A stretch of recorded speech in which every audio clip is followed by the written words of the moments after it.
Kenny, so you and I had a little talk about the transporter, and Yeah, yeah. I think you were saying the movie was fantabulous. You remember it being good? When I watched it, when did it come out? Oh 08, oh 09, around then, right? Oh Let's six, see. even maybe. Was it? It says it came out in '02.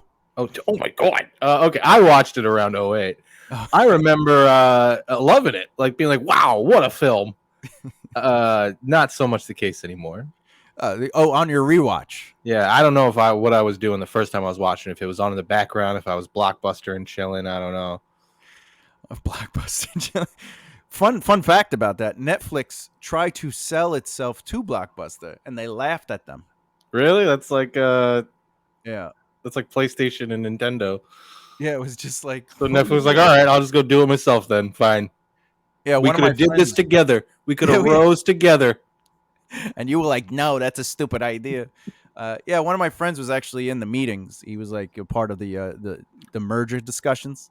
Huh. Um, but they were like, "This is stupid. Like, no one's gonna do that." They love coming in and looking at the walls, and then they were like, "Wait a minute, this is a great idea. Let's start doing our own version of it." But people were like, "Nah, we Too Netflix. late.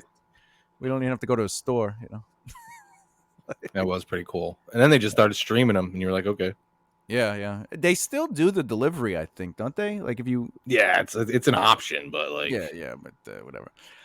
Yeah. So today we're gonna kind of go over the transporter. We're gonna talk about the outline. We're gonna talk about the beats being hit in the movie, the lengths of each of these moments, and one of the things I really noticed when I was kind of going through it was that they put a lot of emphasis on the act one. oh, and then it just falls apart. Yeah, and then it just gets they just shrink. We did Yeah, this. We dude, said this to happen. This to happen. This to happen. Like, all right, and then at the third act, it's like it's just quick. it's so, it's mind-numbingly quick, Oh, like less than 2 minutes at a shot. Quick, like it's just ridiculous. it's like a really bad ride because like it gets really really fast, and then they'll just throw a character you don't care about in that just slows everything down. And then you're like, wait, I was just going 120 miles an hour. I can't just slow down now. And then they'll just be like, all right, forget it then, and just go right back to 120 miles an hour. Yeah, like what the. I feel like they thought of a cool idea, and they're like, we can make a movie out of this. And somebody was like, okay, we can make a movie out of this. But they didn't realize it was just an idea. It wasn't necessarily a movie. That's exactly you're hitting the nail on the head as to how I write. I get this really cool idea, and then I'm like, okay, how do I get to that idea? And then I go, oh man, I don't know. Let's just do a whole bunch of random shit. Well, the funny part about that is you're not the only one. Most people fall for that trick. They just think they go, oh, if I just take this idea and just add some meat to it, like a French inspector, and maybe there'll be like a girl who can't speak really, and we'll make them fall in love because they have to. And then they're like, that's the transporter. Um, One thing I did notice though is the film only does the transporter part for a portion of Act One. Oh yeah, not even maybe even a third of Act One. Yeah, and then it's gone. And it's funny. I wrote it even in the notes where I'm like, his car blows up. He steals a car, and then that new car blows up. You can't keep a car. He can't keep a car, and then later on in the movie, during the third act, he steals another car, and that car's engine blows up. So then he has to get a plane, and you're just like, okay, he's not really transporting anything. But a couple facts about the movie before we really get into it. The budget was $21 million. That's steep. I didn't think it'd be that high. Right? It's like, yeah, that's a lot of money for That's $13.5 million on explosions. Yeah, but what was your favorite part about those explosions? That was probably the favorite part of the movie. Honestly, they did the action well. Yeah, The fight choreography was a little again towards the end. They kind of rushed that, but like it was visually pleasing. You can't really fight that. now did you like the part where he jumps off the bridge with the car but doesn't destroy the actual bridge? Well, yeah, that was kind of mind-boggling in the sense of the car would have to hop. How did it get over that metal railing? Nevertheless, land perfectly without the driver realizing that it landed. You know, he was just like, "Oh, what was that, buddy? Okay, Yeah, the whatever." truck driver's just like, my Yeah, job is to ignore it. yeah.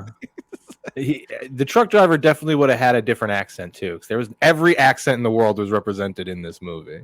Yeah, yeah. There was what was it? Korea. There was a Korean, French, British. You name it. There was American, American. There was yeah. Australian. Yeah. So the movie was $21 million. Wow. However, it worldwide it made 43 million, so it doubled its budget, and that's probably why they're Okay. like Transporter 2. Okay. So that's pretty exciting. It was in release 63 weeks. It was in the theaters. How did that movie, being as bad as it was? Oh well, it had a few heads attached to it, like some. It had a decent director and an up and coming writer and shit, right? Yeah, but they Jason Statham, I don't think was like a big actor at the time. I It was think me. I was more of like a dramatic guy at that time, wasn't he? Like he was like a theater dude, not really a taking his shirt off kind of action guy, but if I remember correctly, he did do a film with Guy Ritchie. I think that's where he got his start. I could be wrong on that, but yeah, that explains the BMWs. yeah,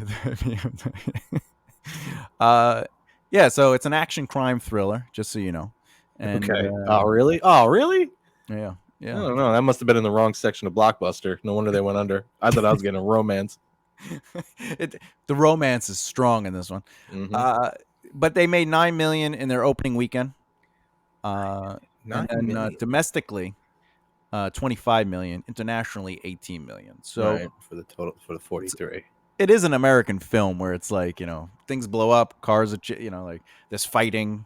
He has an oil bath. I'm in. Like that's really The oil bath was sensual. that part. I was just like, I just hope he doesn't put like bike spokes on his feet. Oh, there's the bike pedals. Okay. Oh my god, what are we watching? But anyway, so I guess let's get into the film and How they made it work. do you want to look at it and kind of like go through it, or do you want to Yeah, just for talk about sure. it? All right. Do you want to use your notes or the notes I have?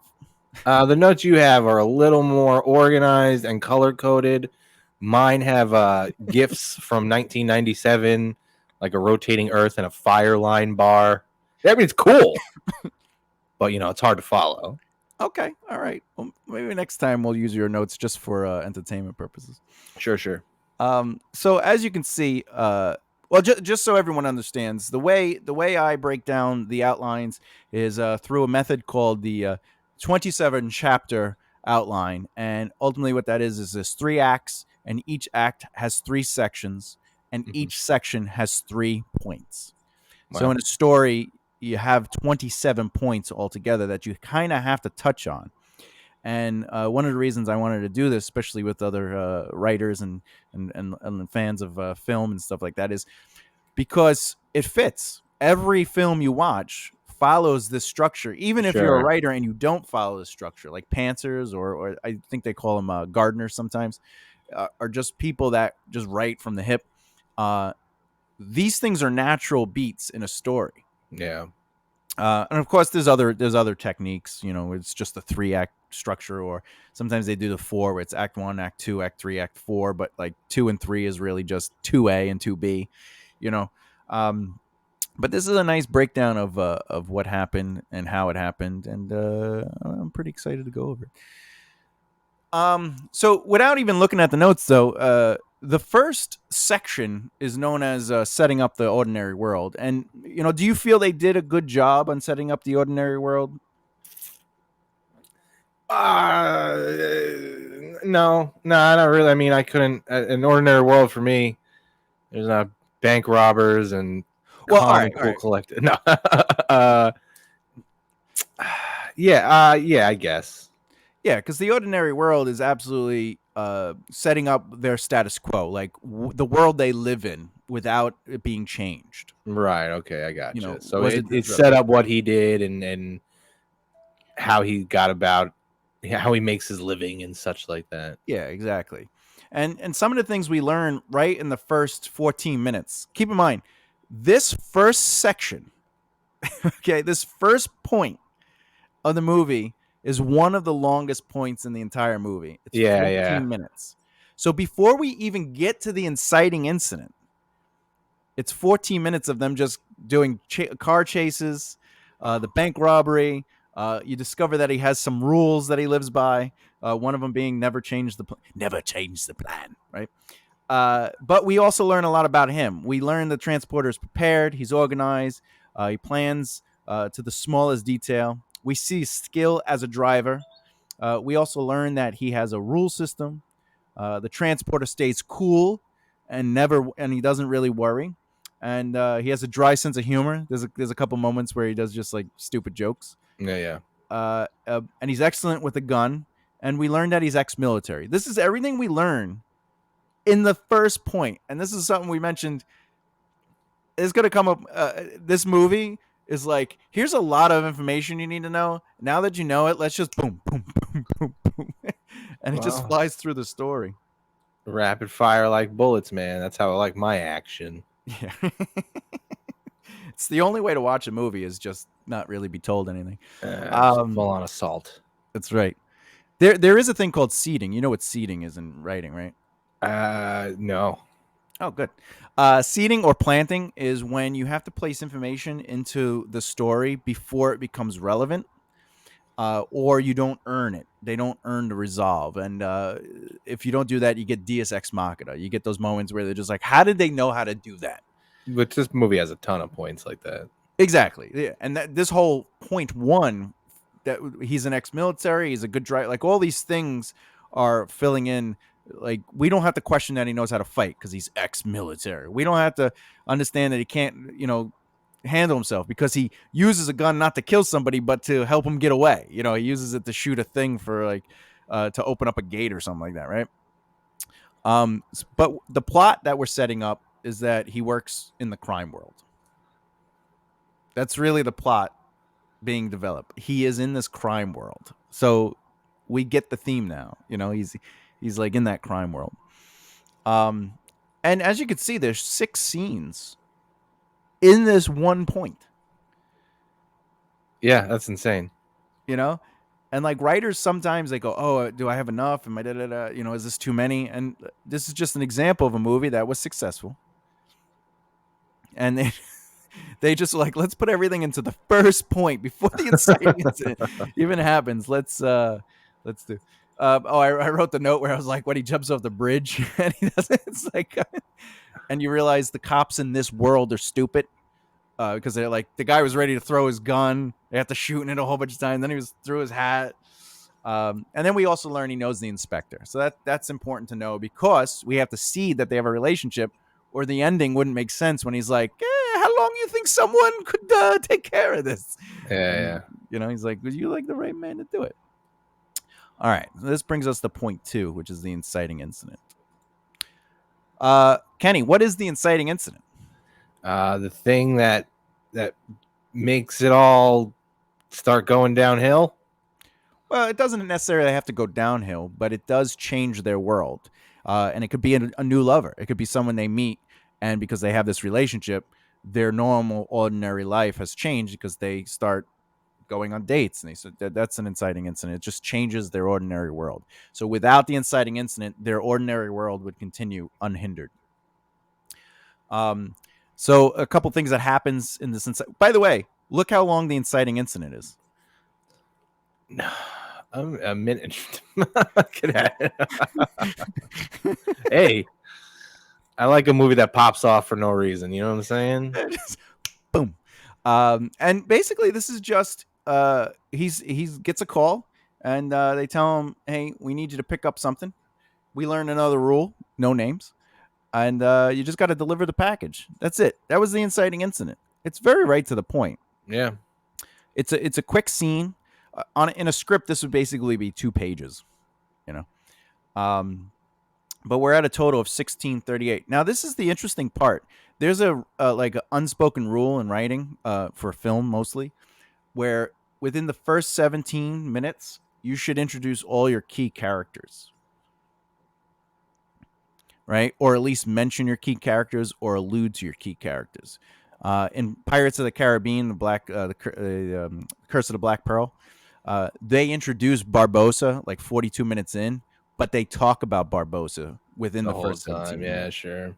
So that's interesting that they do that, right? Oh, this is the other thing. Like in point one, we get all this character development, right? And in point two, we just learn that he's a stickler for rules. Yeah. He throws the rules out the window like Yeah. 18 minutes in. Which I think is the character development.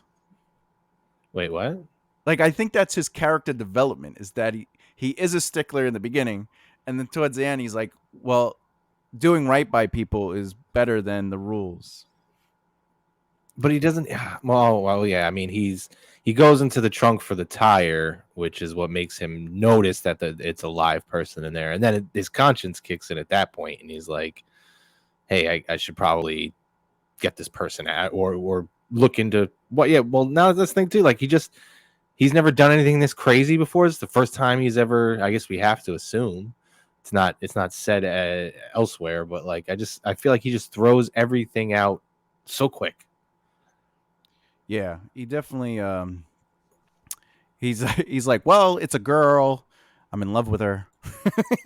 He knew that through the duffel bag, I guess. Well, he gets the bag, and he's just like, what? Because he doesn't touch it. Yeah, because they put the bad guys. By the Put way, it they in, yeah. introduced the third antagonist, the henchman in this scene. He's the one who puts it in the trunk and then like gives him a look. Like, why does he give him a look? He hasn't earned a look yet, But anyway, let's go to point three. Now, point three will conclude section one of Act One, which is this is all about the ordinary world. It hasn't really been destroyed yet, tonight, but this is the immediate reaction to the inciting incident. So, because the inciting incident happened, how does that create some sort of movement? Now, as you can tell, this point is 10 minutes long. Woo. Almost 11. And basically, he drives through the mountains.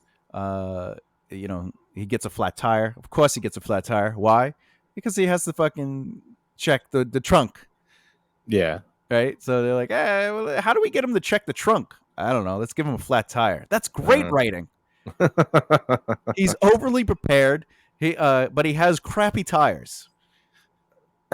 Well, you can't foresee a nail in the highway or. The guy has three license plate changes within the first act.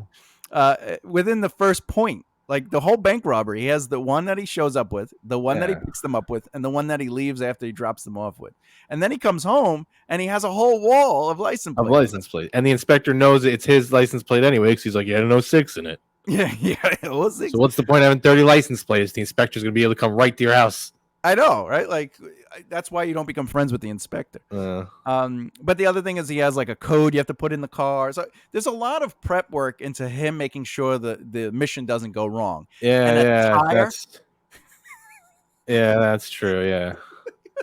Well, what's to stop? Only 3 guys, 4 guys. Well, what's to stop me from shooting you in the face? He's going to need a code to the car. Oh yeah, there you go. But a tire. It's a tire, But at least he had another one, so that's good. I like that he gets lunch after he's like, oh, somebody's in my back of the car. All right. And but he's like, let me get a drink for this person. He gets Orange Gina. not water, not the sustenance of life. He gets Orangina after walking right past an Orangina machine. So yeah. It takes everything in my body not to pronounce it Orangina. Well, that's how he fell in love with. She was like, "Oh, you got me my favorite flavor. This is I really appreciate you keeping me in the trunk. Can't wait to fall in love with you." But they do have that moment, like when they look at each other. Like he like takes her out of the bag, he cuts open the thing, and then he gives her the drink, and they literally have a meet cute. Yeah, like with duct tape over her mouth in a duffel bag. That's the best meet cute I've ever seen in a movie. And the music changes to like a very like, oh, get the hell out of here. So, but ultimately he breaks the rule by never look in the package, right? Rule number 3, and the girl runs away, and obviously Frank easily which by the way is a seed to how he's able to keep up with the other people. He's good at tracking people. even though they're driving on a road. Anyway,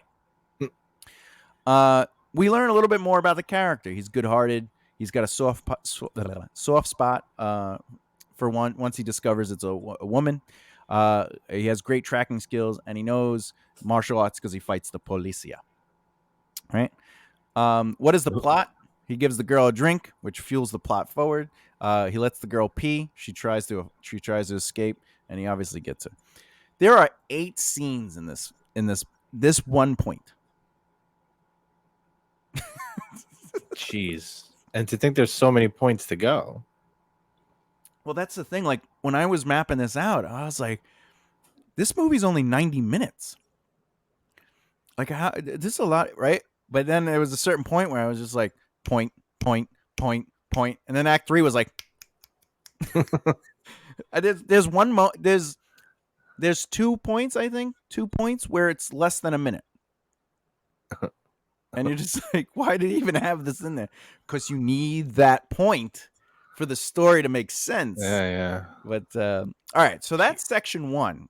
Okay, that was, as they say, setting up the ordinary world. So now we're into section 2, which is problem disrupts hero's world. So ultimately, now that he discovered this girl, and like, he looked in the bag and he has to drop it off, this causes too many issues. And as you can see, this point is very, very long. It's 1 minute and 9 seconds. It was a chore to get through. Yeah, it's a page long, and it's just him dropping off the woman. We meet the first antagonist. He makes a new deal with the transporter. It's a bomb. He sits and reflects about the new package. Bomb blows up the car. He realizes what happened. So this is all pretty quick. This is literally him dropping it off, them going, I got a new deal, and then he's just sitting, eating and drinking another thing, and then he grabs some Pepsi. Famished. He's famished. We did learn something though. He can take a bomb explosion from a few feet away. I thought it was a healthy distance. Yeah. Keep in mind though, he's not tired. After taking the bomb blast? Yeah, he took the bomb blast, flew across, hit a car. What's so tiring about that? He knocks the fire off his arm, and the next scene is him beating people up. The guy needs a second, Stone Cold got hit by like 3 cars. Who? Stone Cold. 3 cars, in like one night. But that's Stone Cold, Yeah, I guess. This is the first time he loses his car, which I thought was funny. That we made it to section 2, still in Act 1, and the transporter's transportation has been destroyed. It's gone. It's like, don't even worry about it. The very thing he uses to make the name of the movie happen is just gone. It's out of the equation. Just gone. All right. This one is 3 minutes because it's mostly a fight scene, but the hero decides to take action. Because they blew up the car, he knows it's them. So he's like, you know what? I'm going to go and find the antagonist. He can't find him, though. I think the guy escapes. But he beats everyone else up, and he kills some people. And we as an audience see the woman get out and escape. She ends up being in the car, obviously, because we need her to be. Sure. Of all the places she's gonna go, she chooses the car. Attached to a chair. Don't you think like somebody who is, I don't know, because she doesn't know that Frank is there. Yeah, that's true. I didn't even put that together. Yeah, she's just hiding in a car. I'll be saying. Wow. They needed them to get together. That, to me, that's poor writing. That's also wild. By the way, I love the axe fight where the two people were like, they're hesitant, like one has to swing and then the other one's waiting and then the other one's That was a cool fight scene though. It was cool, but a lot of narrow hallway fight scenes in this movie. They really took the old boy approach, but they just turned the camera, Oh yeah. Well, they like that he can kick high, By the way, he replaces his car in this point. Right, with another foreign European car. All right, so point 6, immediate consequence. So because he beat those people up, there's a consequence, and it's the consequence is he discovers the one, which was the plot. He discovers the woman in the car and takes her with him. This is 1 minute and 7 seconds, and there's 4 scenes. There's a driving away scene. There's a street scene where he gets out of the car and he's like, get out of here. And he leaves her. Then he drives off again. That's another scene. And then he's like, fine. And then he backs up and gets her. And I don't. That was 1 minute and 7 seconds. I couldn't believe it. But That's a I lot. feel like they could have trimmed that, you know? All right. So that's section 2. So now we know his world is destroyed. Well, not destroyed, but changed because he has to deal with this new element, which brings us to his life has changed direction. Is that erection or direction? 1 second. Let me fix this. Boop, boop, boop, boop. Okay. So, Hero's life has changed as a result of the action they took, and it creates a lot of pressure and stress. Now, obviously, the pressure and stress would be that he has to deal with this woman. Yeah, I mean, automatically, the guy looks like he's in his mid-40s. He's been doing the bachelor thing for a while. And all of a sudden, this 22, 23-year-old fine little Asian thing just drops in, poking around his stuff. Yeah. And he goes right to bed. Like, yeah, you trust the shit out of there. He's like, all right, whatever. Yeah, I'm gonna go get some winks in. Yeah, yeah. Enjoy your food. Can I go? I don't care. I'm going to bed. And it's like, no, that's not how it works. I hope he locked his door. But the plot is Frank finds out he is in deep shite, and the reason is because he asks her right out, and she goes yes. This scene is 3 minutes. This scene is 4 minutes, and basically, we learn a little bit more about Frank through the girl searching through his stuff. I think this is repetitive information, though, because we already learned he's ex-military. So why do we have to see? But I think the seed is that she has to find out that he's ex-military personally. Yeah. So she knows to use him. However, this means to take it out of the beginning. Why do we need to know it then if we're still in Act 1 and setting up the world? We don't need a double shot of that. We could have used this moment of her discovering it to find out he's ex-military. Well, I see what you're saying, and the only thing that leads me to believe it was important for it to be put in there is you see that dashing photo of him as the helicopter pilot with the big smile on his face. So in the beginning, he's like this, if he's like, oh, I'm military, and I just assume he's just been stabbing, Sam people in the neck for decades. And then, you just find out he was this warm helicopter pilot. He probably gave rides to the children. Yeah. In his past, he was very happy, but something crappy happened that he explains, and he's like, you can't trust them. So we need the prequel. Yeah, we need a prequel. I think they made a prequel, didn't they? With a different actor? I think they made a new movie. Anyway, yeah. So this scene though is really long. This is like, I'm gonna ask you a couple questions. I'm gonna make you food. I'm gonna go to bed, and I need you to go through the stuff. And it's a 4-minute scene. It's longer than the inciting incident. Like I feel like she could have literally been like, you're a deep shit. And he's like, I'm going to deal with it tomorrow. I'm going to bed. Right. And he just throws like food on the table. He's like, here, make something in the microwave. And then he leaves. And then she's eating her food, she's walking around and she's finding this stuff. And then she goes to bed. And there's a 2-minute scene. Well, she pokes around at night. Yeah, but they're already at night. Oh, I got you. When they get there. All right, so point 8, the first pinch or plot twist. Just for anyone who's listening, plot twists don't necessarily mean that it's going to be like, dun, dun, dun. Ooh, what a twist. Like, it just means that the story takes another direction. So where we were heading, now we end up going a different way a little bit. And in this situation, the antagonist learns that the transporter is alive and he also attacks his own men. So ultimately, what was he thought the transporter was dead, so that's where the story is going. The twist is that, oh no, he's not dead. So that's the twist. This is 2 minutes. This scene is 2 minutes. Yeah, that could have probably been like a minute. Well, I'm just saying, like, the other scene was 4 minutes, and this was 2 minutes, and this has more purpose to it. But we do learn the antagonist doesn't care if he kills his own people. Whatever. One scene, by the way, hospital. All right, point 9. Last point of Act 1. So this is because of the pinch or the twist, the hero's pushed into the new world. What does that mean? It means that he's going to be attacked. And this is the woman makes some breakfast. The inspector shows up. The inspector is like, hey, 2 cops died.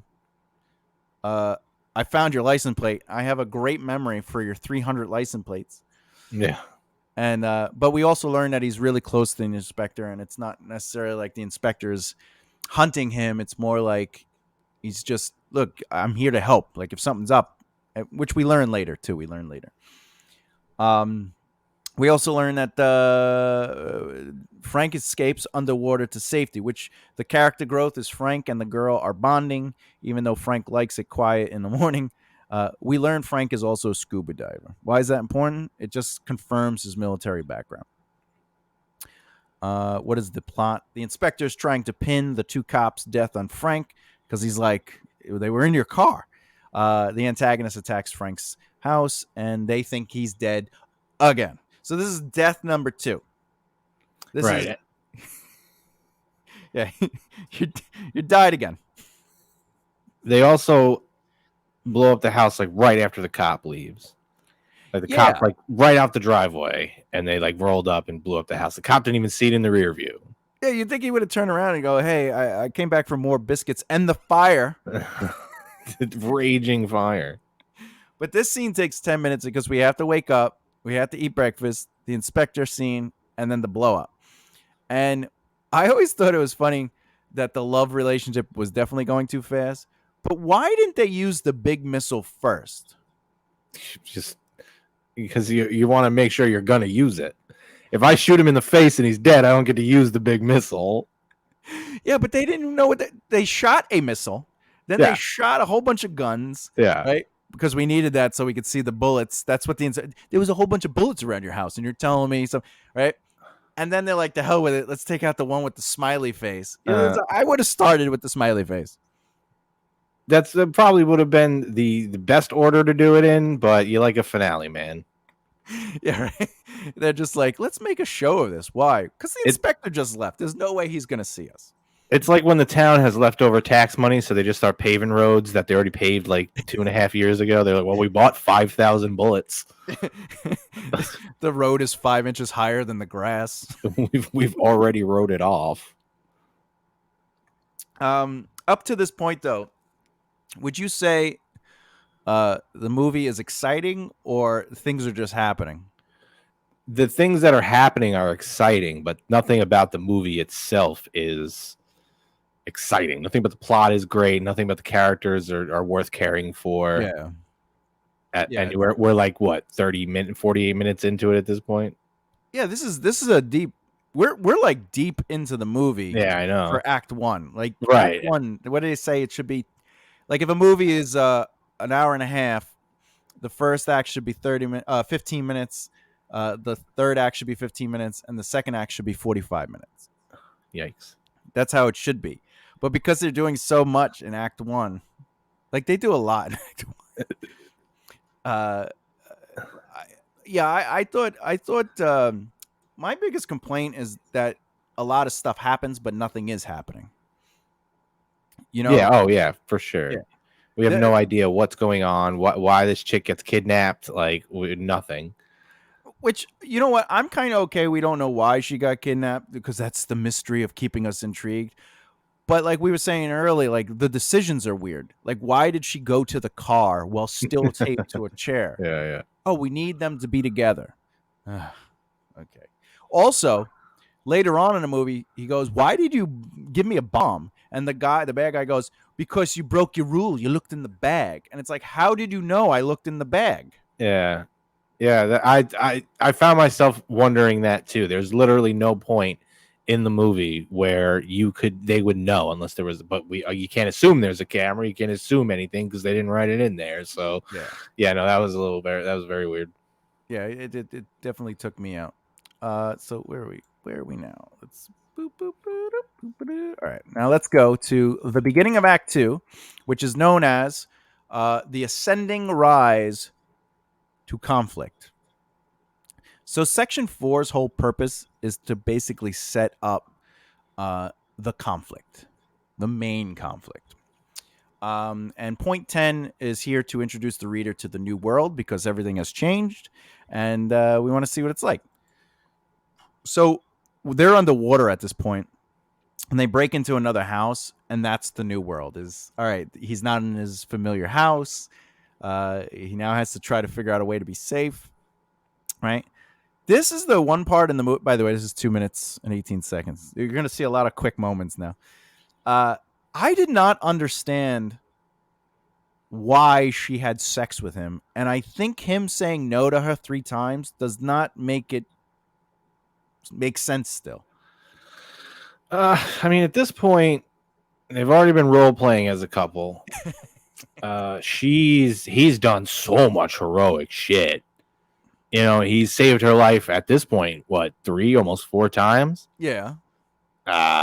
You know what it's like to be a man. It's owed to us at that point. No. Well, yeah. The thing is, they turned her body into currency. Yeah, pretty much. She was there. She was there for minimum reasons to begin with, and then like they were giving reasons, and they're all of them are so cliche and ridiculous. First of all, not to give away the story, but her father is a people trafficker. He traffics people. Yeah. So she's kidnapped by the guy that is the main villain, her father's underling. So the underling kidnaps her and tells him to transport the body somewhere. We don't know where they're going because they don't say. Right? She's freed, and then the father's like, "Hey, my daughter, what do you do? Why are you so upset?" Like, he comes in like, "I don't understand why there's a gun. Yeah. I don't know what's going on." And she's like, "Where's the information for the people who are trafficked?" And he's like, "I don't do that." And they're like, "I actually do that." And then he takes her, and he's like, "Hey, you stay here." And she's like, "I hate you." So he slaps her, and he goes to his henchman, "You keep an eye on her. Take her." And you're like, "You just said stay here." And then now she's like in the action in the end. Like, you're right. Like, if you took her out of this movie, I think there still could be a movie. Yeah, you don't need her. You don't need her. Just make the package something else. Yeah, pretty much. You know? Because she is a MacGuffin. A what? So in storytelling, a MacGuffin is like, we have to get the scepter to do the A, B, and C, or the ring. The ring is a MacGuffin. Like in the Lord of the Rings series, it's like a thing they need to move the story along. Where did MacGuffin come from? The term MacGuffin, actually, let me look that up real quick. Where did the term MacGuffin come from? Thomas J. Bellezza made it up during an episode of History. The first person to use MacGuffin as a word for a plot device was Alfred Hitchcock. He borrowed it from an old Shaggy Dog story in which some passengers on a train interrogated a fellow passenger carrying a large, strange-looking package. Don't check the package. It's the rules. Don't check the package. So that's where Alfred Hitchcock. Did the story, but why a MacGuffin? Was that story written by a MacGuffin? Sounds like it was a name of somebody. Like it pulled a MacGuffin.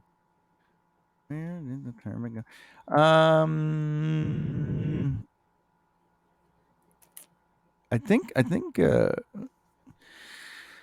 the fellow says the package contains a MacGuffin, which he explains is used to catch tigers in the Scottish Highlands. So the thing inside the package is called a MacGuffin. So now the literary device is now called a MacGuffin forever. That's pretty cool. Yeah, that is pretty interesting. All right, I like it. I accept it. What do we got here? Oh, so they have sex. That's what this 2 minutes is for. Is we need to have them have sex. Well, you also have to give credit to the definition of Jason Statham's back, because when she first initiates the sex, you can see it in her eyes that she's doing it because she feels it's warranted. She's subservient. She's Asian. They're like that. Yeah. Then he turns around after he takes the shirt off, and as he's walking, he's like, oh my God, like she at that point now she just wants it. She's like, he could tear this up. I know he could do the wheelbarrow position with ease. I know there's no position he can't get up in these guts. The wheelbarrow.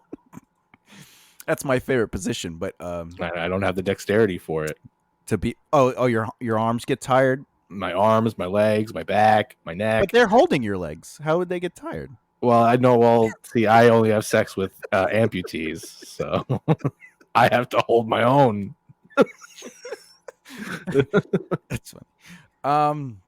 So anyway, what's the plot? Frank and the girl take their relationship to the next level, which would mean, why am I doing this for? By the way, he doesn't actually go after her to save her.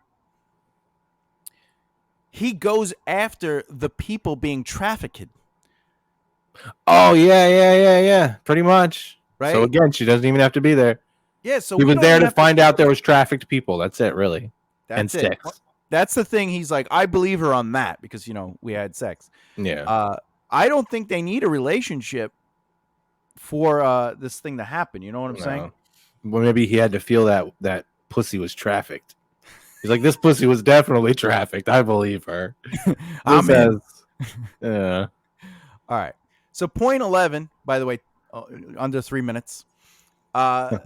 This is they discover where the antagonist lives. This is the part where they're in the police station and the inspector's like, your house blew up and there was gun stuff. And they're like, I don't. By the way, they didn't come to the police station to do this thing. They came to the police station to tell the inspector, my house blew up. I'm giving you answers to avoid questioning it any further. And the inspector's like, but there's bullets everywhere. And he's like, I don't know what they are. The inspector leaves for some unknown reason. It's not explained. The girl at that moment makes the choice to go to the computer. And Frank is like, what are you doing? And she's like, I'm looking up the guy because I have his license plate because we're driving his car around. And he's like, okay. Right? And that's it. That's it. It's actually that at that point in the movie, it almost feels like you don't need Frank anymore. It became what's her face's story. Now he's just doing her bidding. Yeah, he's literally transporting her around to the police station. Yeah, pretty much. Like at that, like all her bidding gets done after that. We might have this all wrong. Yeah, we might be the most useful character of them all. Yeah, Frank is the useless one. Yeah. All right, which brings us to point 12, which, by the way, is 2.5 minutes. See what I'm saying? Like all these, Act 2 is just flying by. The inspector walks them out and is like, "All right, do you need money?" And the girl takes the money. Frank is like, "No, I'm wealthy," and so Frank decides to leave. This is the interesting part, because point 12 is hero to compare their current world to how things were at the beginning of this. It says novel, but it's story. And ultimately, he's like, I'm done. Like, they think I'm dead for a second time. I'm going home. And he's like, you should too. And she manipulates and lies to him. So that's her character trait. But she explains, no. There's human trafficking. And he's like, oh, I want this movie to be over. And he's like, well, we had sex. So, all right, let's do it. And this leads into the section 5, which is the build up to the 16 seconds. Yeah. Yeah. This is 16 seconds long. It's literally the inspector walking into his office and going, what were they doing in here? I think they were on my computer. And he turns and he goes, aha! And we needed that information because why does he show up to the bad guy's office?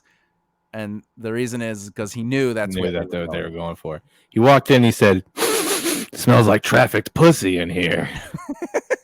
And then they went to the computer, and then there was a pussy trafficker on the screen, so it just made perfect sense. Now, is there a difference between the quality of trafficked pussy versus regular pussy?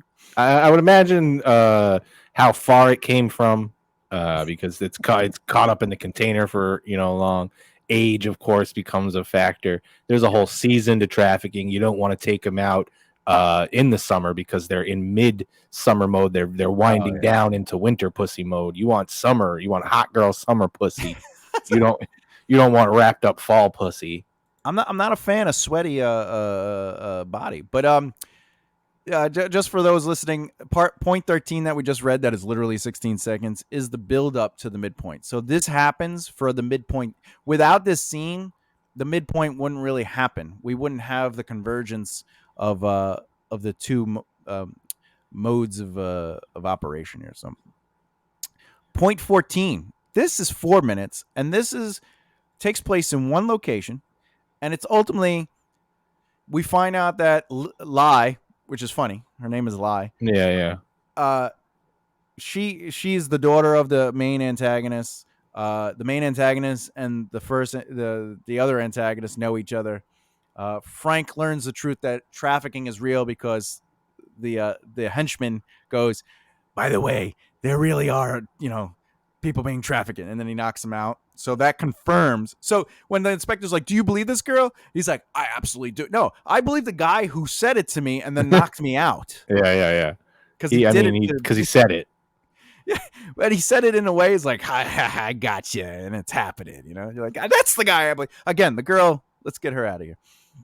I feel like they missed a great opportunity to tie into the Rush Hour universe. They should have just had Juntao like kick through a window or something, or Ricky Tan in the background. Ricky Tan. Oh yeah, the main villain is from Rush Hour, isn't he? Is he? I don't. At a risk of sounding ignorant here, I don't want to say it, but how do I know? I think he might have been the dad of the daughter that gets kidnapped in Rush Hour 1, maybe. And if not, it's a striking resemblance, which has nothing to do with the nationality that they are. Well, the actor's name is Rick Young, and that motherfucker's old for a motherfucker named Rick Young. Oh, that's where I recognize him from. American Gangster.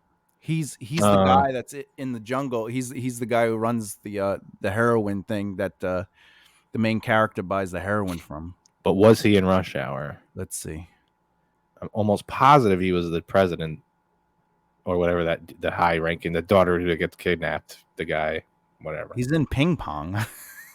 The name of the movie is Ping Pong. It's not Balls of Fury. It's Ping Pong. It's Ping Pong. Yeah, he's in Hawaii 5-0. When did Oh yeah, he's not in Rush Hour. Wow. Yeah, there we go. There I go, looking real fucking European right now. Jesus, you're racist. All right.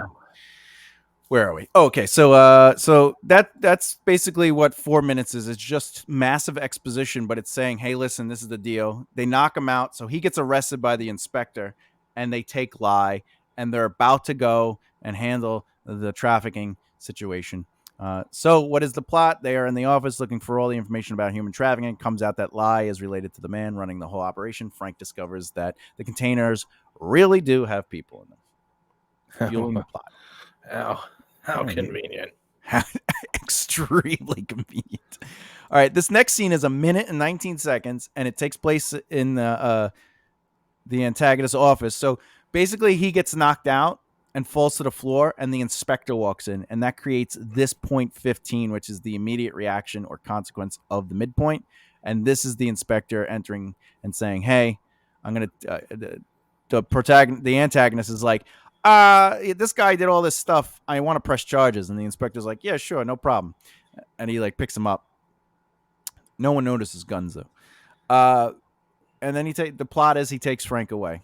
So that's the end of section 5, which brings us to the final section of Act 2, which is we gotta figure out what to do after the midpoint, which is hero reflects on the long-term impact of the midpoint, which is a 2.5 minute scene. Keep in mind, remember the first act had 10-minute scenes, 14 minute scenes. Yeah, not scenes, points. Right. In this moment, it's literally Frank and the inspector having an introspective conversation about the container. That's literally the scene. Yeah. Frank tells the inspector about the container. Now he's got the back he needs. Yeah. And that's the hero reflects on the long term. Man, if we don't take action, those people are going to be trafficked. They're going to be trafficked. Yeah, they're currently in the midst of being trafficked, but we don't want them to be the past tense of trafficked. Yeah, we need to save them, which leads us to point 17. The hero decides to take action. So the inspector, by the way, at the end of that last scene goes, well, I guess, and he leaves the door open for Frank to walk out. So Frank escapes the police station using the inspector as a shield at the request of the inspector, and they leave in a new car. He takes his boat, and now he gets into a boat because he has a boat, and that is less than 2 minutes. That's less than 2 minutes. That's crazy. Is there a long? What is it? 2 minutes, 2 minutes, 3 minutes, 2.5 minutes, 16 seconds, 4 minutes. I think is the longest one. 1 minute, 2 minutes and 30 seconds, and now we're on a minute, 2 minutes. That's crazy how quick these points are going, right? Mm-hmm. So this is basically he escapes and gets the thing. There's 6 scenes because we have to do the police station, the driving from the police station. He has to run into the pharmacy. He has to come back out. They have to drive to the dock. They're at the dock, and then he's on the water driving the boat. And all that happens in 2 minutes. That's like reality, you know. Well, I mean, yeah, they have to establish he's the geography. He's leaving the police station. He's going somewhere. I forget what the pharmacy thing was for, though. Oh, God, Asper cream. I don't know. He definitely got something, but I don't think he used it for anything. Could it have been a gag scene? I honestly don't remember it. Yeah, I don't remember him using the thing he got from the pharmacy for anything. That's interesting. I might have to rewatch that moment to see if anything happens. So this is the last 0.18 of Act 2. Despite the setbacks, the hero decides that... So what's a setback? He got arrested. That's a setback, right? Right. So Frank moves in on the base with the containers. He searches the containers, listening for people. That's what he got at the stethoscope. Oh, the stethoscope. Yeah. Okay. He sees that Lai is there. Lai's father slaps her. She's ordered to be taken out of there. Frank shoots people. They attack Frank. Frank fights the first antagonist and loses. So what's the plot? He has to find a container. They stop to stop it. The antagonist orders the truck to take off. Frank has to catch up because they leave. This is like the third or fourth time in the movie that they just leave Frank to be dealt with. They're just like, hey, man, take care of this guy for the fourth time. And sure enough, he gets away. He got killed twice. Yeah, this is Dead Man Walking. This is Undertaker. Yeah, they're probably like, there's no reason to kill him. He's like, it's just going to come back, man. So that was just under 4 minutes. So now we're in Act 3. Look how quick Act 2 went by compared to... Because, right, what was the end? Oh, we're at an hour and 9 minutes. Yeah, we were like 35 in. Minutes, yeah. Right? I think it was like 35, 40 minutes, something like that. Maybe even 48. It was a long-ass time. 48. Like in the movie. Yeah, I thought you meant in the podcast. Oh, yeah, no, yeah. Well, we've been doing this for an hour. That's what I'm saying. We were explaining Act 1 for so long of the podcast, and now we're just flying through the rest of it. Yeah, which is it's. Keep in mind, there's less than a half hour remaining. That's insane. Because the real movie's only an hour and 27 minutes long, as you can see with this. This is the last. Yeah, right. So there's less than 20 minutes remaining, and we need to get in another 9 points. Jeez. So let's see how crazy this is. Well, if anybody can cram it into something tight, it's Frank. Well, he gets all the women. I seen it. All right, so victory seems impossible. This is Act 3. The hero faces significant trials. What happened? They escape with the container, so this leads to Frank. He jumps on one of the trucks, but he needs to stay on the truck as the driver tries to knock him off, and he ends up landing on a bus, and he ends up fighting people at the bus depot. For some reason, the henchmen were at the bus depot, which was not near the container depot. I don't know how they all got there, but they did. So what's the plot? He needs to get through everybody to get back to the truck. This takes less than 3 minutes of fighting. He is shirtless because works out. Of course. I mean, I would never wear a shirt. Never. You wouldn't catch me dead in a shirt if I looked like that. Look at my muscles. Which takes us to point 20, which is the second pinch where the hero experiences something completely unexpected. And this is when he runs into that first henchman from the beginning of the movie that looked at him through the back of the car window and gave him a fake. Yeah. So Frank runs into a really big person who, they have to fight. The big man is too much for Frank. Not really, though, because Frank never gets hurt. No. Or tired. More men come into Frank to fight Frank. He oils up. Oh, now we're getting good. We're getting. And Get then the lotion. Where's the lotion? he fights with some pedals. By the way, there's no plot development in this scene. This is just a fight scene. Because we've already established the plot. He has to get through people to get to the container. So this is just a continuation of that plot. Fair. Okay, yeah, I got you. This scene is less than... this scene's 2.5 minutes. All takes place in the bus depot. The oil fight to me is very funny. And how come this guy doesn't get hurt or tired? Well, he gets punched in the stomach twice. But he doesn't get hurt. He looks pretty hurt. He looks pretty hurt to me. He expressed some pain. Look, but no, it's the only action movie though where like he doesn't get beat up. Like, usually by the end of an action, Bruce Willis is taped up in the ribs. His shirt is torn. He's got a butterfly band-aid here. But Jason Statham is unscathed in this shit. I want to see if his contracts say I can't get hurt. I don't want to see me getting beat up. Even in Crank, the most you see him danning out is he's in the hospital bed, After that, he literally becomes the absolute epitome of action. Yeah. He's like, my heart needs electricity. I can't die. So point 21 is the end of section 7. And this is the, because of the plot twist of the big bad guy, turns into the darkest moment, which is ultimately more men come out and start shooting at him. So Frank has to run and dive into the water. What happens with that? They throw in oil. Yeah, they set the water on fire. Frank is under the water, protecting himself with the shielded body of a dead man. He also takes air out of the guy's mouth. That was fantastic. That was like a little it was like a man-on-man kiss moment for a little bit. And like, I've never seen that in a movie. You never think to take, and then even in that moment, I'm like, oh, it would be carbon dioxide. And it's like, no, because I'm not a scientist and I don't know. And I don't have to care about how that shit works. There was oxygen in his lungs. He took it. He lived. I'm not a scientist. I don't have to worry about it. Who needs for the fun of time's sake, this was 56 seconds long.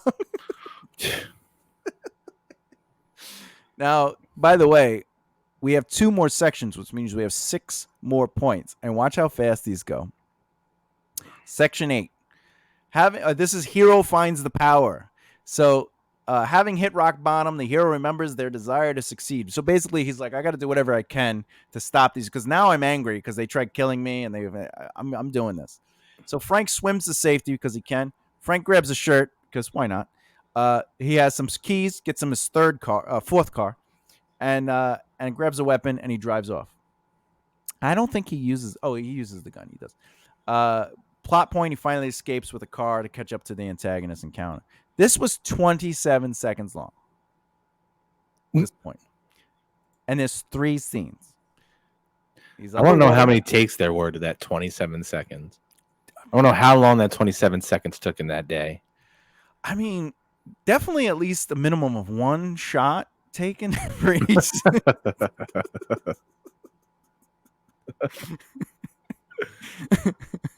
They probably were like, these shots are terrible. Let's just show him in the water, grab some stuff, drives off. All right, point 23. After deciding they can do it, the hero takes action, and this action causes the plot line to converge and come together by the end. So basically, any subplots, which by the way, there really wasn't. The love, the relationship, and the inspector, I think, are the subplots. But by the end of point 24, they don't. Oh, they do come together. There's actually a moment. There's a moment that comes together. So point 23 is Frank is driving, the car dies. He sees a plane flying. He's like, oh, let me catch the plane. And he's like, hey, I'm going to convince you to take me by using my gun. And the antagonist, he catches up to the antagonist. Now, this is where it's interesting. So this took a minute and a half. Oh, good. He coughed to show he's tired a little. Remember? See, there you go. You got it.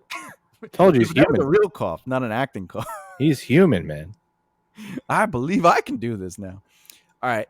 This is where everything converges. So the pilot is going to set up the next point, which is leading to the final battle. The plane flies over and lets Frank jump out in a parachute, but he gives the pilot a note to give to the inspector for the inspector and the policia to show up and be there at the end of the movie. And then he heads for the truck. As soon as he lands on the truck, Section 9 actually starts. So he's still in the air, and this was seeded with his military experience. We're like, oh, he's a military, so he had to learn that. This is a minute long. Look how quick these points are. Which It's takes insane. it's just so quick. It's so quick. Section 9. Hero fights and wins. Point 25. The finale, right? The character has one last battle. Frank lands on top of the truck in the back. His parachute knocks 2 cars out of the game. He knocks the driver out of the truck. This leads to a fight against the first antagonist. It's a mixture of a car gun chase and a fight in the truck. Frank is knocked out of the truck. Frank kills remember he gets knocked, and he has to climb on the truck. So, like, look at the scenes. The scenes are truck top, in truck, under truck, top of truck, in truck. Truck top, in truck, under truck, top of truck, in truck. That should be your next song. This is the longest point, I think, in the entire Act 3, which is 4 minutes and 14 seconds. Yeah, it beats out 3 minutes 58 seconds. It's just ridiculous. And this is the final point before the resolve. So this is point 26 is going to be like the big boss. And this is the hero decides to take action to resolve. He's like, you know what? I got this. He has the truck now at the end of point 25, and he's driving it off. And that leads to point 26 where he drives. Frank saved the truck that had the people in it. By the way, there were 2 trucks though. Yeah. Where'd the other one go? Yeah, the other one is actually captured by the police in the last scene. They show the. Oh yeah. Anyway, he pulls the truck off to the road. He confronts the main bad guy. The daughter kills him. All right. The worst blood ever. Oh yeah, the water blood. Just watercolor. You know, he should have taken heroin. It could have turned into a Japanese art film right there. Oh my god! Like that could have turned into like a blooming red Japanese blossom, and then they could have had incestuous sex. I kind of wish that did happen, but during the great. sex, it's just like massive blood shooting out. He's like, I am dying. I'm dying, but so happy. This was 2.5 minutes long. This is something that's really threw me off. Why did this baddie not shoot Frank right away? He has no need for the guy. Like, stop talking and just kill him. Like, he literally puts a gun to his head in the truck. He's like, get out of the truck. And he's standing there, and he's like, walk away. And he's like, okay. And then they're on a mountainside, and he's like, my daughter will. And then the daughter he hears a gunshot, and he's like, I guess my daughter will never see you. Right? And he's like, turn around. He's like, no. And he's like, turn around. He's like, no, I want to see it coming. And then he's like, fine. And then he like raises the gun a little bit more, and then the daughter shoots him. None of this makes any sense. I would have shot him instantly in the truck. Truck was a rental, so that's out of the question. I get it. Like, you could have dragged him out of the truck, but the truck was a rental. You're not doing that. Yeah, I can't afford the deposit. I need that money back. Yeah. So, yeah, we end up the daughter kill, and you're just like, why would she kill her father? And I think it's probably because he slapped her in the face, and that's the seed. Yeah. That sounds like every middle class white American child. Yeah. I just met you, and I love you, and my father's gonna kill you, so I'm gonna kill you, father, because you slapped me, and you're a horrible, horrible person. You took away my Xbox. I was gutted by this man. He's so deep. I mean, he reads. He's deep because he reads. All right, which leads us to the last part. Wow. The last part is point 27. This is the resolve. So basically everything happened, and now we have to kind of have the finale. So it's Frank hugs Lie. The inspector shows up. They let all the people out of the truck. Everyone is happy. And this scene is literally, this point, is literally 1 minute and 44 seconds. That's the shortest ever. Yeah. I wrote down Frank's arc as he broke his rules and went out of his way to help people. So he changed the rules, which is like a part of, that's rule number one. Never change the rules. Never change the plan, whatever. And also she stopped being a victim and took action by killing her father over the safety of others. That was her character. So, what are your thoughts overall? Do you think you'll explore this movie again? Will you revisit it?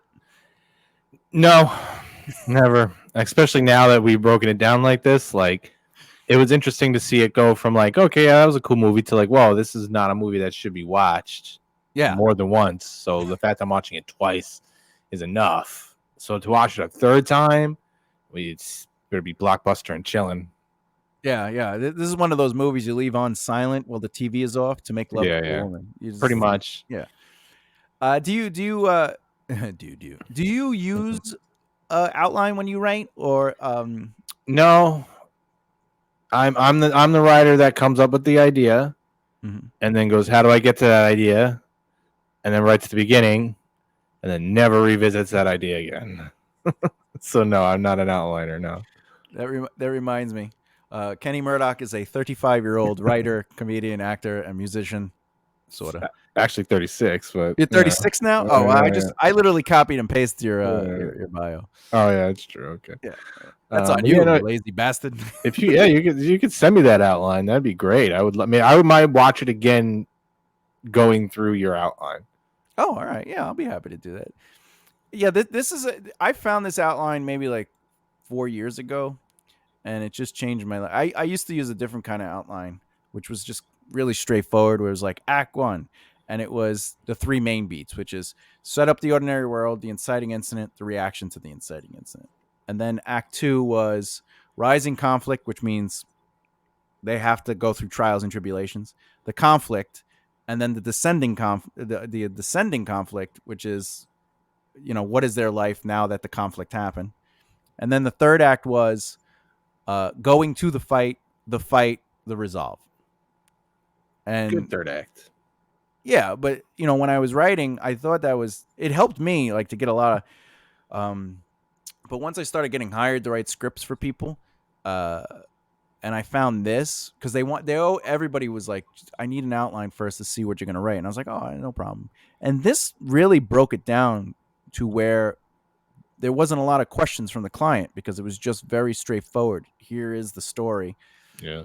And then you just write the scenes out, and I do like this outline. This is a Kate O'Keefe developed this method.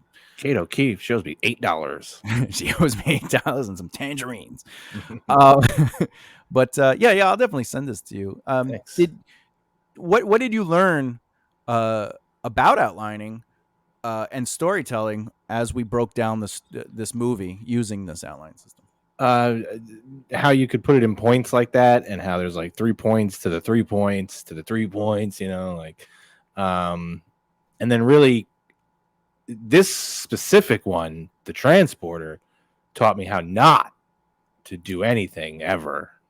If I want to do anything good. Yeah. But the outline, it's you watch a movie, and I don't want to say the average person, put people on writers on pedestals, but you watch a movie and you get the whole feel of the act. But when you really break it down like that, you could really see how all the little things that get you to that cool, awesome payoff. Yeah. And that's really what writing a story is. It's all set up, payoff, set off, payoff. Or I think Brandon Sanderson calls it the promise.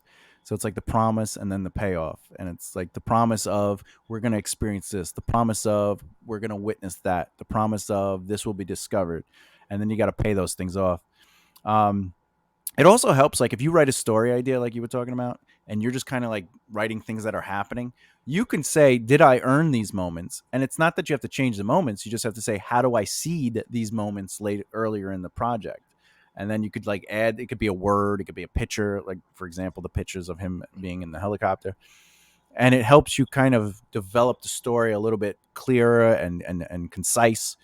And then you could say to yourself, what isn't needed? What am I focusing too much on? Like for me, looking at this, I think they focus too much on Act One, and the average complaint from most storytellers is they don't know what to do after Act Two. After the climax, like the climax happens, and then their stories usually fall apart. I would say that happened with this. They were like, "This is everything," and then they're just like, "Well, we need him to win, so let's let the inspector let him out of the cell. Mhm. Let's let him have this. Let him there." So this is a good way to say how would I fix this? And not that this isn't a bad movie in the sense like it doesn't deserve to have. It was a popcorn movie. That's all it was. It wasn't Yeah. Shawshank Redemption, Um, but it is nice to look at a story and be like, I see where it went wrong, and I see where my stories could be better. And I mean, in this instance, it's the whole thing. It's the whole thing. No, the intro of this movie is really cool. Where he's sitting in the car, and like the alarm goes off, and he's like, "Doot, doot, doot, doot, doot." Yeah. And And you're then like, "Oh, even this guy's and then cool." the action carries through the first two Yeah, acts. yeah. Once he's wearing oil, I'm just like, yeah, I'm done. Mhm. But anyway, Kenny, Mr. Murdock, thank you so much for joining me on this episode of The Right Mindset. Thanks for having me. Yeah, absolutely. And to the audience out there, man, keep developing the right mindset. Stay cool.